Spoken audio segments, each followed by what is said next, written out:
నమస్కారం. Welcome to Suman TV. నేను గీతాంజలి. ప్రస్తుతం మనతో పాటు భారతీయ శంకర పీఠం వ్యవస్థాపకులు, ప్రముఖ జ్యోతిష్యులు, ఆధ్యాత్మికవేత్త, బ్రహ్మశ్రీ అన్నవరపు తిరుపతి మూర్తి అవధాని గురువుగారు ఉన్నారు. వారితో మాట్లాడదాం. గురుగారు నమస్కారం అండి. ఓం శ్రీ మహాగణాధిపతయే నమః. కొన్ని ధర్మ సందేహాలు మీ ముందుకు తీసుకొస్తున్నాను. కొన్ని చాలా ఉన్నాయి. అందులో కొన్ని కామెంట్స్ లో అడుగుతూ ఉంటారండి. అందులో ఒకళ్ళు తరచుగా పెట్టారు. ఈ కామెంట్ చూసాను నేను. మేము పలానా వాళ్ళ ఇంటికి వెళ్ళామండి. అక్కడ ఈశాన్యంలో చిన్న చెంబులో నీళ్లు వేసి ఒక పుష్పం పెట్టి ఉంచారు. అంటే అక్కడ మేము అడగలేకపోయాం కానీ అసలు ఎందుకు ఇలా చేస్తున్నారు? అదేమన్నా మంచిదా, శుభసూచకమా? మేము కూడా అలా ఏమన్నా ఏర్పాటు చేయొచ్చా? చూసుకుని మాత్రమే పెట్టాలి. ఎందుకంటే కొన్ని కొన్ని నిర్ణయాలు ఎవరో చేశారని మనం చేసేయకూడదు కదా అన్నారు. అసలు ఈశాన్యంలో చిన్న నీళ్ల చెంబు గాని లేకపోతే చిన్న పాత్రలో నీళ్లు గాని ఎందుకు ఉంచుతారు? పని పాట లేక. అంతేనా? దానికి ఒక శాస్త్రము ఒక ప్రమాణము లేవండి.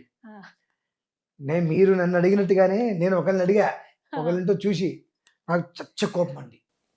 నేను కూడా ఒక 2-3 చోట్ల చూసాను.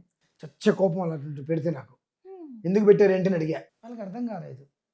ఏంటంటే ఆ చెంబులో నీళ్ళు ఆ ఈశాన్యములో ఎందుకు పెట్టారు? వాళ్ళు ఎవరో చెప్పారండి. మీరు ఎందుకు అడిగారా? అడగదండి, పెడితే మంచిదన్నా. ఓకే, పైన కిందకి దూకండి చాలా మంచిదని నేను చెప్తా. దూకేస్తారా? అంటే ఇక్కడ విషయం ఏంటంటే అమ్మా, ఈశాన్యం అనేటువంటిది వరుణ స్థానం.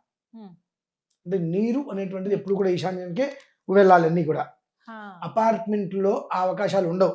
కనుక ఈశాన్యములో మా ఇంట్లో మేము ఈశాన్య చెంబుతో నీళ్ళు ఉన్నాయి అనేటువంటి దాన్ని. దీంట్లో ఇంకొంతమంది ఇంకోటి అంటే పెచ్చి విర్రి రకరకాలు ఉంటుంది. కొంతమంది ప్లేట్లో ఉప్పులో ముగ్గు, ఆ ముగ్గులో చెంబులో నీళ్లు, దాంట్లో పుష్పం. ఏమనాలి ఇవన్నీ? అంటే ఒకటి మనం చేయవలసింది ఒకటి చేయకుండా అనవసరమైనవి అనేకం చేస్తున్నాం. దానివల్ల ఎవరికి ఉపయోగం లేదు. ఈశాన్యం ఎందుకు నీళ్లు పెడుతున్నారంటే ఏమీ పని బాట లేక. ఫస్ట్ ఆఫ్ ఆల్ కొంతమంది ఏంటంటే వాళ్ళ మనస్సులో మనకు అపార్ట్మెంట్లో ఉన్నాం కదా, మనకి ఈశాన్యానికి నీళ్ళు అవి పెట్టుకోవడానికి అవకాశం లేదు కదా, కాబట్టి మనం ఇవి పెట్టుకుంటే ఆ దోషం రాకుండా ఉంటుంది అనే ఒక ఊహతో కూడా పెట్టుకుని ఉండొచ్చు. అని అవసరం లేదమ్మా. అపార్ట్మెంట్కి వాస్తు అనేటువంటిది లేదు. వాస్తు లేనిది ఏదైనా ఉందంటే అది అపార్ట్మెంట్. అది మనం గమనించుకోవాలి ముందు. ఒకళ్ళకి దక్షిణానికి డోర్ ఉంటుంది, ఒకరికి ఉత్తరానికి డోర్ ఉంటుంది, ఒకటికి తూర్పుకి డోర్ ఉంటుంది, ఒకటికి పడమర డోర్ ఉంటుంది. అన్ని వైపులా ఉంటాయి. కింద ఎంట్రన్స్ రెండు, ఒక ఎగ్జిట్ ఎంట్రీ, 2 డోర్లు ఉంటాయి. ఒక శంకుస్థాపన మీద 10 గృహాలు కట్టేస్తూ ఉంటారు. దీనికి శాస్త్రంలో ఎక్కడా కూడా వాస్తు లేదు. నేను అపార్ట్మెంట్లో గృహప్రవేశానికి కూడా వెళ్ళడానికి సిద్ధపడను. ముహూర్తం పనికిరదు దానికి.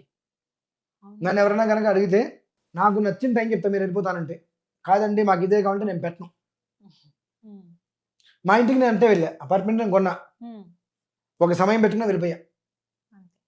భాద్రపద మాసంలో వినాయక చవితి 2వ రోజు. అపార్ట్మెంట్కి ఎప్పుడు కూడా ఇవన్నీ పనికిరావండి. ఇటువంటివన్నీ పెట్టుకొని మనం మెంటల్గా అప్సెట్ అయిపోతూ ఉంటాం. అటువంటి దాని నుంచి భయపడకుండా కొంతమంది నీటి చెంపు పెట్టుకుంటారమ్మా, అంతే. శాస్త్ర ప్రమాణం కాదు, శాస్త్రంలో ఇలా చెప్పబడలేదు. అలాగే కొన్ని దీపాల గురించి కూడా అడుగుతానండి. ఇది కూడా సందేహమే. ఉప్పు దీపం అని చెప్పి ఇలా పెడుతూ ఉన్నారు. అలాగే ఇంటి గుమ్మం ముందు కూడా ఇలా ఉప్పు ఇలా రాశిగా పోసి అక్కడ దీపం పెడుతూ ఉంటారు. అసలు ఇది శాస్త్రంలో ఉందా అండి? ఉప్పు దీపం అనేటువంటిది ఒకే ఒక్క విధానానికి చెప్పబడి ఉంది. కార్తవీర్యార్జున స్వామి వారికి పెట్టేటువంటిప్పుడు మాత్రమే ఉప్పు దీపం పెట్టమని. అది కూడా ట్రయాంగిల్గా ఉప్పు వేసి అందులో ఓం శ్రీ కార్తవీర్యార్జున జనమః అని చెప్పి 3 వైపులా రాసి, మధ్యలో పురోం అనేటువంటిది రాసి, దాని మీద 2 ప్రమిదలు పెట్టి ఆవ నూనెతో, ఆవు నెయ్యి కదమ్మా, ఆవ నూనెతో పెట్టమనుంది. అక్కడ మినహాయిస్తే ఉప్పు దీపం ఈ రకంగా పెట్టండి అని ఎక్కడా కూడా చెప్పబడలేదు. కొంతమంది శుక్రవారం వస్తే ఒక మట్టి ముగ్గురు తీసుకొని పసుపు రాసేసి అందులో ఉప్పు వేసేసి దానికి స్టార్ ముగ్గేసేసేసి దాంట్లో ఒక వెండి ప్రమిద ఏదో ఒకటి పెట్టి అమ్మవారి ముందు పెడుతూ ఉంటారు. ఇంకొంతమంది ఉప్పులో అదే ఒక ప్లేట్లో కానీ దాంట్లో ఉప్పు తీసుకొని వాష్రూమ్ దగ్గర పెడుతూ ఉంటారు. ఎందుకు పెట్టారండి? నాకు అడగడం జరగదండి, తిట్టడమే అలా చూస్తే. ఎందువల్లంటే ఎందుకు, ఎవరు చెప్పాడు నీకు? ఎవరైనా చెప్పారు?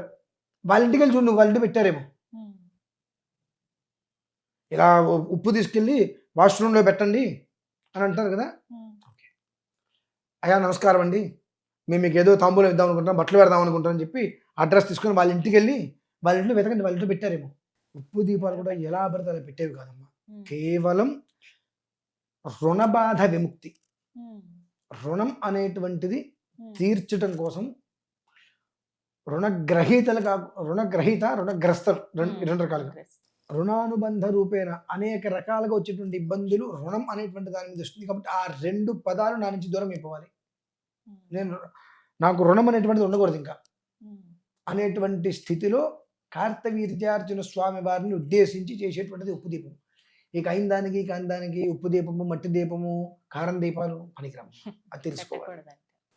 దీపాల గురించి ఇంకొకటి అడుగుతాను. గతంలో ఒకసారి ప్రస్తావన వచ్చింది, కానీ ఈ మధ్య బాగా చూసింది. మొన్న కార్తీక మాసంలో కాలభైరవ అష్టమి పూర్తయింది. కొన్ని రీల్స్ చూశాను గురుగారు. మొత్తం దేవాలయం అక్కడ ఉంది, చాలా విశాలమైన దేవాలయం. చుట్టూ కూడా కనీసం అడుగు పెట్టడానికి కూడా ఖాళీ లేకుండా మొత్తం కుష్మాండ దీపాలు. ఎన్ని దీపాలు, సుమారుగా అవి వేలల్లోనే ఉన్నాయి చూస్తే గనక. ఇవి కూడా చూపిస్తాను నేను ఒకసారి వీడియో.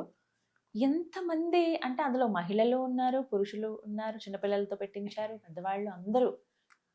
అంటే వీటికి సమయం కానీ లేకపోతే వీళ్ళే పెట్టాలని కానీ అసలు శాస్త్రంలో ఉందా గుమ్మడికాయ దీపం అనేది? కుష్మాండ దీపం అనేటువంటిది రెండు ప్రక్రియల్లో చేయాలి. ఒకటి నవరాత్రులలో ప్రథమం శైలపుత్రీ చ ద్వితీయం బ్రహ్మచారిణి తృతీయం చంద్రగండేతి కూష్మాండేతి చతుర్థకం.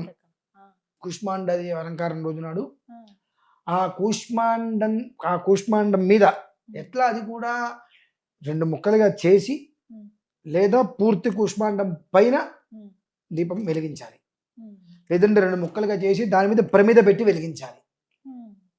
అట్లా కాకుండా చెప్తే బాగోదు కానీ నేను మొన్న చూసా, గుమ్మడికాయ మొత్తం లోపల గుజ్జు తీసేసేసి పైన ముందు త్రిశూలం ఆకృతిగా దానికి ఒకటి తయారు చేయించి మధ్యలో అంత కర్పూరం పెట్టి అమ్మవారికి ఎర్రగా కనిపించేట్టుగా దీపం ఇచ్చారు.